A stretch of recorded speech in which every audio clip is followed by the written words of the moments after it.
হযরত আবু হুরায়রা রাদিয়াল্লাহু তাআলা আনহু থেকে হাদিসটি বর্ণিত, রাসূলুল্লাহ সাল্লাল্লাহু আলাইহি ওয়াসাল্লাম বলেছেন, সাবআতুন ইউযিল্লুহুমুল্লাহু ফি যিল্লিহি ইয়াওমা লা যিল্লা ইল্লা যিল্লুহু। হাশরের মাঠে যেদিন সূর্য মানুষের এক বিগত উপরে থাকবে, আল্লাহর আরশের ছায়া ব্যতীত কোনো ছায়া থাকবে না। সমস্ত মানুষ আরশের ছায়ার নিচে থাকার জন্য আপ্রাণ চেষ্টা করবে।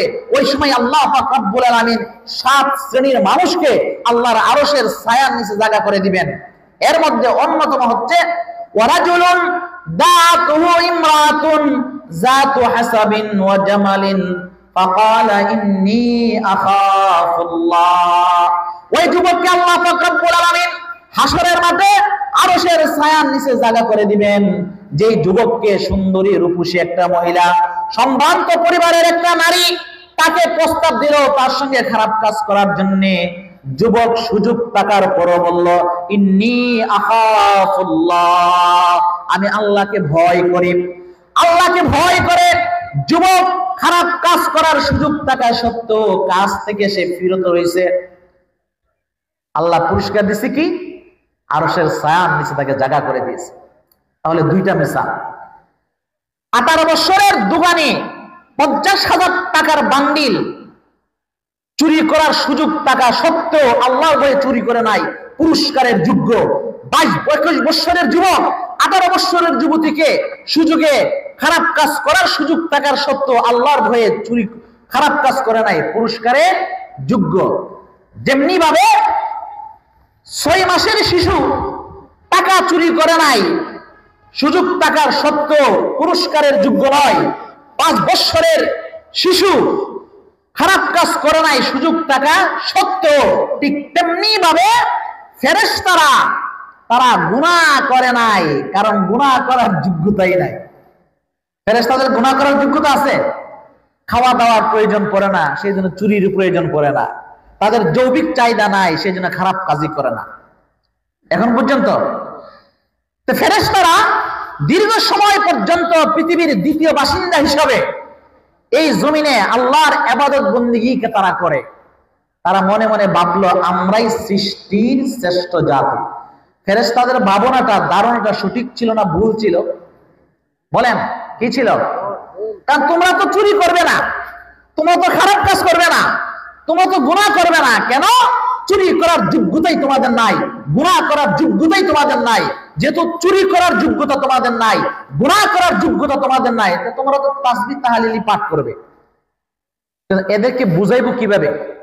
সেজন্য আল্লাহ দেখেন মনে মনে সিদ্ধান্ত নিলেন, এই পৃথিবীর মধ্যে আমি আমার খলিফা আদম সন্তানদেরকে আমার প্রতিনিধি হিসাবে সৃষ্টি করব, পৃথিবীর তৃতীয় বাসিন্দা হিসাবে। আমরা পৃথিবীর কত নম্বর বাসিন্দা? পৃথিবীর 1 নম্বর বাসিন্দা জিন্নাত, 2 নম্বর বাসিন্দা ফেরেশতারা। কিন্তু আল্লাহ পৃথিবীর প্রথম বাসিন্দা হিসেবে জিন জাতিকে পাঠালেন, কারোর সাথে পরামর্শ করে নাই। পৃথিবীর দ্বিতীয় বাসিন্দা হিসেবে আল্লাহ ফেরেশতাদেরকে পাঠালেন, কারোর সাথে পরামর্শ করে নাই। যখন আল্লাহ মানুষ পাঠাবেন, আল্লাহ কি একটা সিস্টেম করতে দেখেন।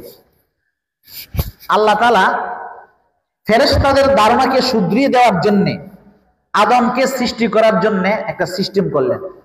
আল্লাহর আরশের মধ্যে 4 জন ফেরেশতাকে ডাকলেন। প্রথমে কয়জন ফেরেশতা? অগণিত ফেরেশতাদের মধ্যে থেকে আল্লাহ হযরত জিবরাইল আলাইহিস সালাম, হযরত মিকাইল আলাইহিস সালাম, হযরত ইসরাফিল আলাইহিস সালাম, হযরত আজরাইল আলাইহিস সালামকে ডাকলেন। চিনেন তো 4 জন ফেরেশতা? হযরত জিবরাইল আলাইহিস সালাম রাসূলগণের নিকট আল্লাহর বার্তা নিয়ে যায়, বার্তার কাজে নিয়োজিত। হযরত ইসরাফিল আলাইহিস সালাম সিংহা ফুৎকারের কাজে নিয়োজিত। হযরত মিকাইল আলাইহিস সালাম বৃষ্টির কাজে এবং জীবিকা বন্টনের কাজে নিয়োজিত। আর হযরত আজরাইল আলাইহিস সালাম জান কবজের কাজে নিয়োজিত।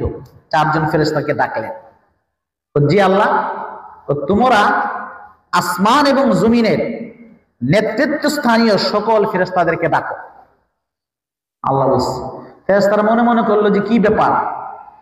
আল্লাহ আরশের মাঝে সমস্ত ফেরেশতাদেরকে একত্রিত করে আল্লাহর সিদ্ধান্ত জানালেন, পরামর্শ চাইলেন। আল্লাহ তো সিদ্ধান্ত নিছি।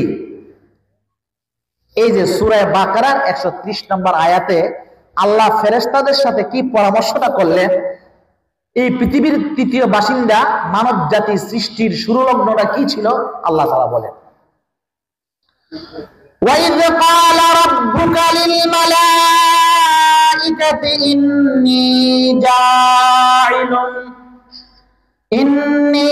جَاعِلٌ فِي الْأَرْضِ خَلِيفَةً। আল্লাহ বলেন ইদ, ইস শব্দটা আরবি গ্রামারে ওয়াটাকে বলে ইস্তেনাফিয়া, শুরু করছে। আর ইস শব্দটা উজকুর, এটা উজ্জফেলের মফউলে বিহি। আল্লাহ বলতেছেন, ও আমার হাবিব মুহাম্মদুর রাসূলুল্লাহ সাল্লাল্লাহু আলাইহি সাল্লাম, আপনি স্মরণ করুন কিয়ামত পর্যন্ত আনেওয়ালা সমস্ত আমার বান্দা-বান্দী আপনার উম্মতদেরকে জানিয়ে দিন ওই সময়ের ঘটনা, যে সময় আমি আল্লাহ পৃথিবীর তৃতীয় বাসিন্দা আদম সৃষ্টি করার লক্ষ্যে সমস্ত ফেরেশতাদেরকে সমবেত করে আমি বলেছিলাম, ও আমার ফেরেশতারা শোনো, ইন্নী জাইলুন আই খালিকুন ফিল আরদি খলিফা, আমি এই পৃথিবীর মধ্যে আমার তৃতীয় বাসিন্দা, আমার প্রতিনিধি আদম এবং আদম সন্তানদেরকে সৃষ্টি করতে চাই। তাহলে আমাদের সৃষ্টিটাকে আল্লাহ এমনি পাঠাই দিলেন না ফেরেশতাদের সাথে পরামর্শ করলেন? ফেরেশতাদের সাথে পরামর্শ করলেন। এখন বুঝেন, মানুষ পরামর্শ নেই দুই কারণে। কই কারণে? যদি সমজ্ঞানের অধিকারী হয়, একটা হচ্ছে সে যদি অক্ষম হয়। আল্লাহ কি অক্ষম? আল্লাহ কি অক্ষম? আল্লাহ কি সমজ্ঞানের অধিকারী? আল্লাহ ফেরেশতাদের কাছে পরামর্শ নিলেন কেন?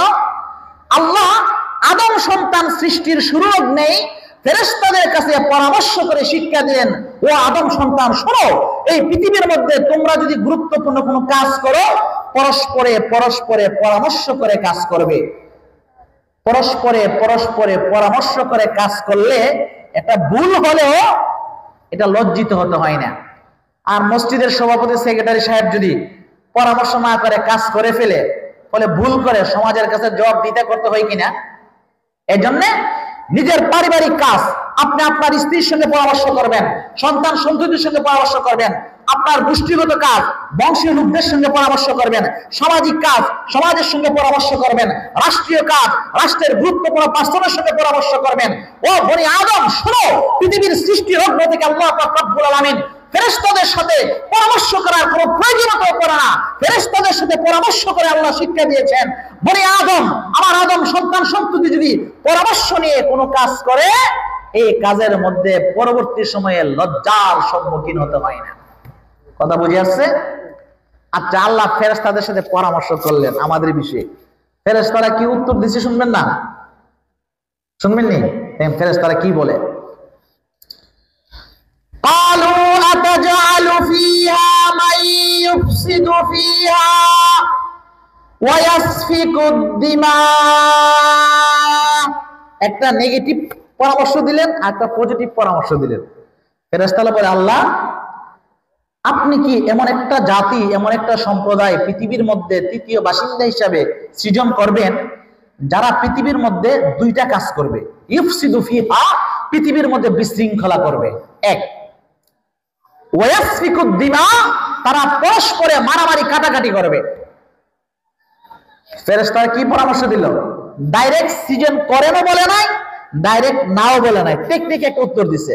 আল্লাহ আপনি পৃথিবীর তৃতীয় বাসিন্দা হিসাবে মানব জাতিকে সৃজন করার ইচ্ছা পোষণ করেছেন, তারা তো পৃথিবীর মধ্যে ফিতনা ফাসাদ করবে, বিশৃঙ্খলা করবে, দুই নম্বর খুনাখুনি করবে।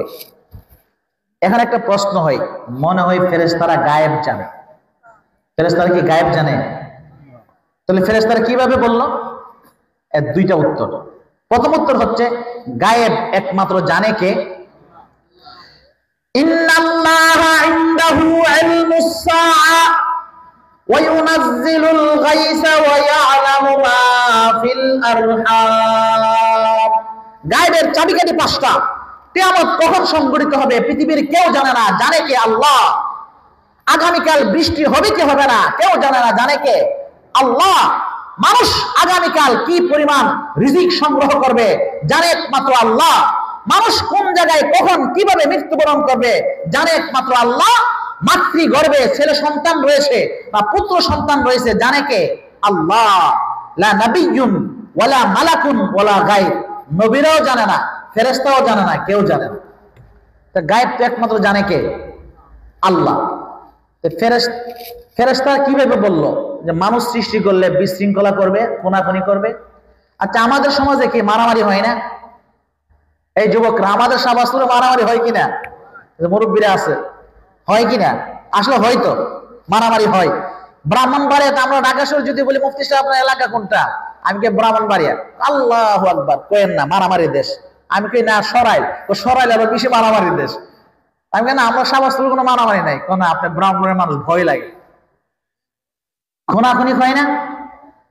এই তো পরশুদিনের ঘটনা, আপন মাকে টাকার জন্য সন্তান খুন করে ফ্রিজে রেখেছে। মুমতাহা নামক শিশু বাচ্চা 5 বছরের সিলেটে মেরে পুকুরে নিক্ষেপ করছে, দেখেন নাই? ঘটনা তো ঠিকই আছে, কিন্তু ফেরেশতারা ওই দিকে লক্ষ্য করে বলে নাই। ফেরেশতারা কামা ফাআলু বানুল জান, ফেরেশতারা কিয়াস করছে পৃথিবীর প্রথম বাসিন্দার উপরে। প্রথম বাসিন্দা কারা? বানুল জান। আদম আলাইহিস সালাম যেমনি ভাবে বনি আদমের আদি পিতা, তেমনি ভাবে জিনদের আদি পিতা হচ্ছে জান। জিনদের আদি পিতা কে? জান। তাকে ইবলিসও বলে, তাকে শয়তানও বলে। ফেরেশতারা জিন জাতির প্রতি অনুমান করেছে, ও আল্লাহ, যেমনি ভাবে তুমি পৃথিবীর প্রথম বাসিন্দা হিসেবে জিন জাতিকে সৃজন করেছিলে, জিনেরা তোমার অনুগত করে নাই, তোমার ইবাদত বন্দেগী করে নাই, তোমার তাসবিহ তাহলিল পাঠ করে নাই, যেমনি ভাবে তারা পৃথিবীর মধ্যে বিশৃঙ্খলা সৃজন করেছে, খুনাখুনি করেছে, পৃথিবীর তৃতীয় বাসিন্দা হিসেবে যদি মানুষ বানাও, তারাও বিশৃঙ্খলা করবে, তারাও খুনাখুনি করবে। এটা হিংসা বিদ্বেষ নিয়ে ফেরেশতারা বলে নাই। কথা বুঝে আসছে? 1 নাম্বার উত্তর দিচ্ছে। আল্লাহ মানুষ সৃষ্টি করলে তো জিন জাতির মতন তারাও বিশৃঙ্খলা করবে, তারাও খুনাখুনি করবে। এর দ্বারা কি বুঝাইতে চাইছে? আল্লাহ সৃজন কইরো না, আমরাই তো তাসবিহ তাহলিল পাঠ করি, আমাদেরকে রাখো। এটা শেষে বলছে, ওয়া নাহনু নুসাব্বিহু বিহামদিকা ওয়া নুকদ্দিসু লাক।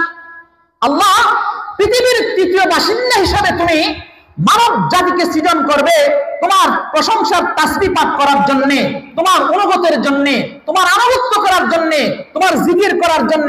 আমরাই তো সকাল সন্ধ্যে সর্ব মুহূর্তে তোমাকে ডাকি, তোমার তাসবিহ তাহলিল পাঠ করি। অতএব মানব জাতি সৃজন করার প্রয়োজন নাই, আমরাই প্রতিনিধিত্ব হিসাবে দায়িত্ব পালন করতে চাই।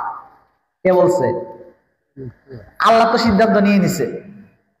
আল্লাহ ফেরেশতাদের এই পরামর্শ শুনে আল্লাহ কি উত্তরটা দিলেন? ক্বালা ইন্নী আ'লামু মা লা তা'লামুন। ফেরেশতারা শোনো, আমি আল্লাহ যা জানি তোমরা তা জানো না।